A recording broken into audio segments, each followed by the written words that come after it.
Valence bond theory के fail होने के बाद हमको यूज़ करनी पड़ी क्रिस्टल फील्ड थ्योरी, और हमने समझा हमारे पास जो है ऑक्टाहेड्रल कॉम्प्लेक्सेस का फॉर्मेशन कैसे होता है, और उसी फॉर्मेशन के दौरान हम क्या पढ़ेंगे, crystal field splitting energy and crystal field stabilization energy की दो टाइप की एनर्जी हमको पढ़नी है। और क्रिस्टल फील्ड स्प्लिटिंग क्या होता है हमको ये भी देखेंगे इसमें क्रिस्टल फील्ड थ्योरी में।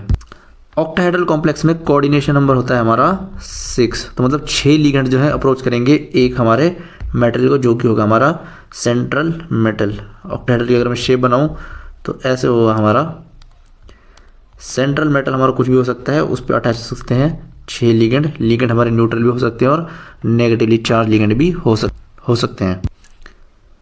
ऑक्टाहेड्रल को ऐसे समझते हैं, अगर हम सेंटर में क्यूब को बनाएं और उसके बिल्कुल एग्जैक्ट सेंटर में क्या रखते हैं, हम मेटल को रखते हैं।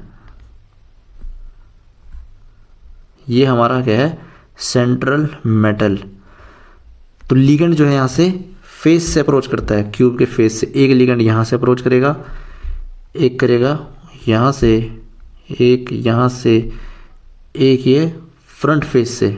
इसको हटा देता मैं, पहले हम फेस करेंगे। ये वाला जो लिगेंड है ये बैक फेस से है, और जो ये वाला लिगेंड है ये है फ्रंट फेस से, और जो ये लिगेंड है ऊपर, इसको हटा देता हूँ मैं, ये है अप। अगर जैसे ये 4 लिगेंड हमारे सेम प्लेन में अगर मैं मानता हूँ, तो ये 4 जो है ये सेम प्लेन में है, और जो ये 2 है हमारे, इनको मैं अलग कलर से दिखाता हूँ। ये अप वाले फेस पे क्यूब के और ये बॉटम फेस पे क्यूब के, ये लिगेंड अप वाला, ये ऐसे। तो ये हमारे 6 लिगेंड जो हैं लग गए। तो और ये हमारे सेंटर में क्या है, सेंट्रल मेटल एटम, कुछ भी हो सकता है, इसको हमने ऐसे दिखाया। अब ये तो हमने इसको एज अ क्यूब में समझा, लेकिन एक्चुअल में क्या हो रहा, डी ऑर्बिटल्स जो हमारे पास मेटल की हैं वो कहीं ना कहीं इंटरेक्ट कर रही होंगी। तो कौन सी डी ऑर्बिटल्स इंटरेक्ट करती हैं, एक्सियल वाली। जो पहले हम क्या बनाएंगे, D X square minus Y square. ये मैंने 2 लोब बना लिए हैं। डी ऑर्बिटल के पास टोटल होती हैं 5 ऑर्बिटल्स, ठीक है। एक होती है डी एक्स वाई, एक होती है डी वाई जेड, एक होती है डी जेड एक्स, एक होती है डी जेड स्क्वायर, एक होती है D X square minus Y square. तो D X square minus Y square और डी जेड स्क्वायर को हम क्या बोलते हैं, एक्सियल लोब, क्योंकि ये एक्सिस पे प्रेजेंट होती है।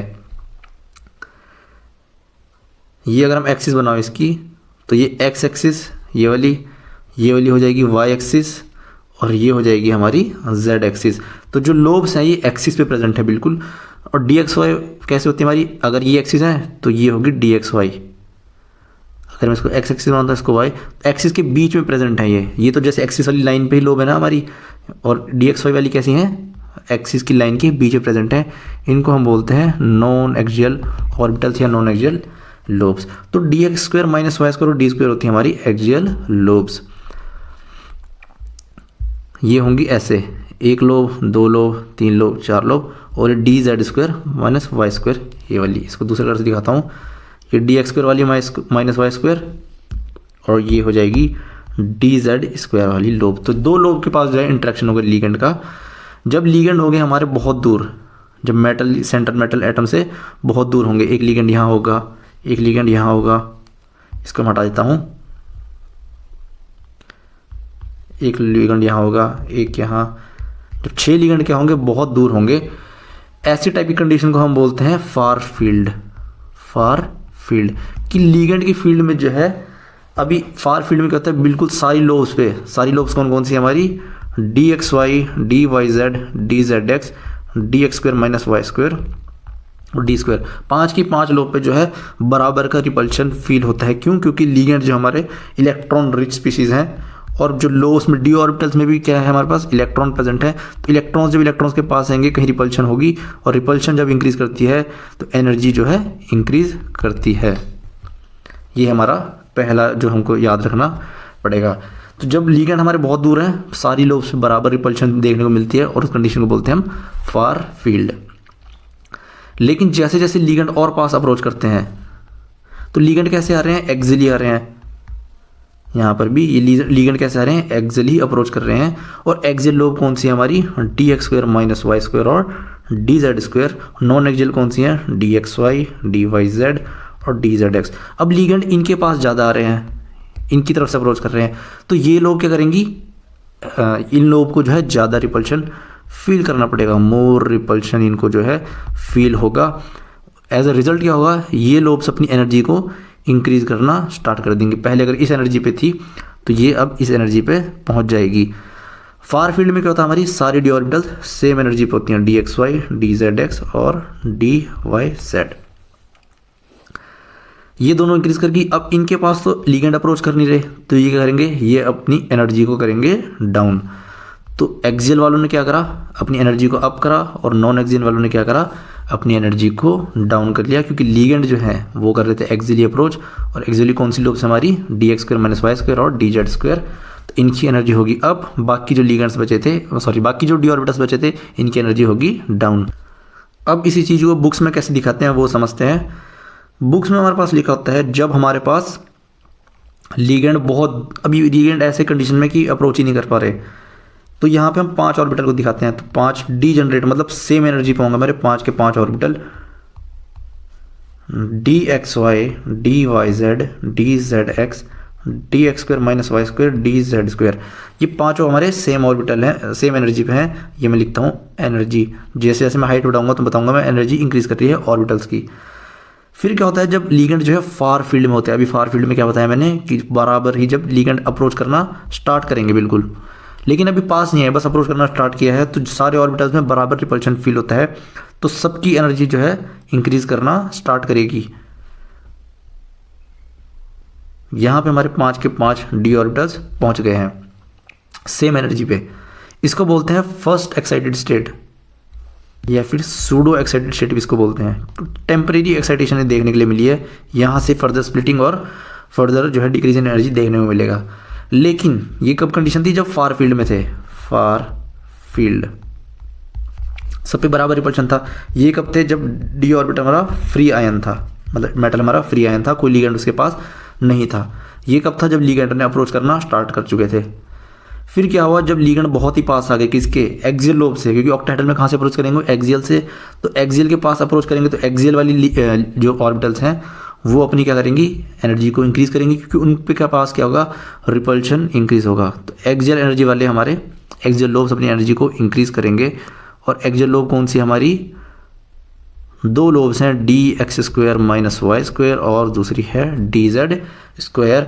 और बची हुई 3 लोग क्या करेंगी, हमारी अपनी एनर्जी को डाउन करेंगी या फिर डिक्रीज करेंगी। अब देखो यहाँ से बराबर यूनिट की एनर्जी पे सब, ये 3 ने जितनी एनर्जी रिलीज करी ना, वही उतनी एनर्जी क्या करेगा, ये वाला ऑर्बिटल गेन करेगा। मतलब अगर यहाँ से 10 यूनिट की एनर्जी छोड़ता है तो यहाँ से 10 यूनिट की एनर्जी को ये गेन करेगा, सेम एनर्जी को गेन करता है बिल्कुल। यहाँ पे हमारी कौन सी लोब्स बची हैं, D X Y, D Y Z और डी जेड एक्स। यहाँ सेंटर से हम एक डॉटेड लाइन दिखाते हैं, इसको हम बोलते हैं बेरी सेंटर, बेरी सेंटर। इस बेरी सेंटर से यहाँ तक जो एनर्जी है हमारे पास ये होती है, देखो यहाँ से यहाँ तक पूरी अगर बोले हैं, इस पॉइंट से लेके यहाँ तक स्प्लिटिंग जो हुई है, मतलब यहाँ से लेके यहाँ तक ये जो स्प्लिटिंग हुई है हमारी, ये होती है हमारी crystal field splitting energy, splitting energy. और रिप्रेजेंट करते हैं इसको डेल्टा ओ से। इतना हिस्सा जो है हमारे पास, ये कितना है, डेल्टा ओ का 3/5 हिस्सा है, और ये हिस्सा कितना है, डेल्टा ओ का 2/5 डेल्टा ओ। इन दोनों को ऐड करेंगे अगर हम, तो हमारे पास क्या आ जाएगा, डेल्टा ओ, ये वैल्यू। इस वाले में ये ऐड करेंगे तो हमारे पास ये आ जाएगा, बस ये दिखा रखा है यहाँ पे। अब जो हमारे पास ये डी एक्स वाई, ये जो 3 हमारे पास ऑर्बिटल्स हैं, इनको बोलते हैं T2G। T2 मतलब ट्रिपली डी जनरेट, ट्रिपली डी जनरेट मतलब 3 ऑर्बिटल हमारा सेम एनर्जी पे है। 3 मतलब ट्रिपली, सेम एनर्जी पे मतलब डी जनरेट, और जी मतलब होता है वैसे जेरेड। ये जेरेड और जेरेड का कंसेप्ट कभी अलग से समझाऊंगा वीडियो में। और जो हमारी ऊपर बच गई है, इनको बोलते हैं ईजी। ये हमारी D X square Y square को बोलते हैं, और डी जेड स्क्वायर को, दोनों को बोलेंगे हम easy sets of D orbitals. अब एक कॉन्सेप्ट होता है क्रिस्टल फील्ड स्प्लिटिंग कितनी ज़्यादा होगी हमारे पास, ये डिपेंड करता है हमारे पास सेंट्रल मेटल कौन सा है और लीगेंड हमारा कौन सा है। अगर हमारे पास स्ट्रॉन्ग फील्ड लीगेंड है तो ये स्प्लिटिंग और ज़्यादा होगी। ये कैसे, यहाँ तक पहुँचेगी ये और ये यहाँ तक पहुँचेगी। तो यहाँ पे हम देखेंगे ये हमारा डेल्टा ओ की वैल्यू क्या है, बहुत ज़्यादा है। तो इसलिए स्ट्रॉन्ग फील्ड लीगेंड क्या कराते हैं, ज़्यादा स्प्लिटिंग कराते हैं। और मेटल अगर 4D और 5D सीरीज का हो तो इसलिए वहाँ पे सारे लीगेंड हमारे स्ट्रॉन्ग फील्ड हो जाते हैं, क्योंकि स्प्लिटिंग इतनी ज़्यादा हो जाती है कि वहाँ पे कोई भी लीगेंड ईजिली पेयर करा सकता है। दोबारा समझते हैं इसको। फ्री आयन में हमारे पास सारे डीजनरेट थे, जब था कोई लीगेंड था ही नहीं हमारे पास, सब बराबर एनर्जी पे थे। फिर जब लीगेंड अप्रोच करना स्टार्ट किया उसको हमने बोला फार फील्ड, और वापस से सब ने एनर्जी इंक्रीज करी बराबर, क्योंकि रिपल्शन जो है बराबर सबको देखने को मिल रहा था। लेकिन जब लीगेंड बिल्कुल पास आ गए और एक्सियली अप्रोच करना स्टार्ट कर दिया तो एक्सियल वाले डी ऑर्बिटल क्या है हमारे इंक्रीज कर दिया अपनी एनर्जी, और नॉन एक्सियल वाले क्या कर दिया, उन्होंने अपनी एनर्जी को डिक्रीज कर दिया। फिर हमने दूसरी चीज़ क्या पढ़ी, जो बीच की एनर्जी है दोनों की, इसको हम बोलते हैं डेल्टा ओ, और इनको सेट्स बोलते हैं T2G सेट, इनको बोलते हैं EG। T2G मतलब है ट्रिपली डीजनरेट, EG मतलब है डबली डीजनरेट ऑर्बिटल्स।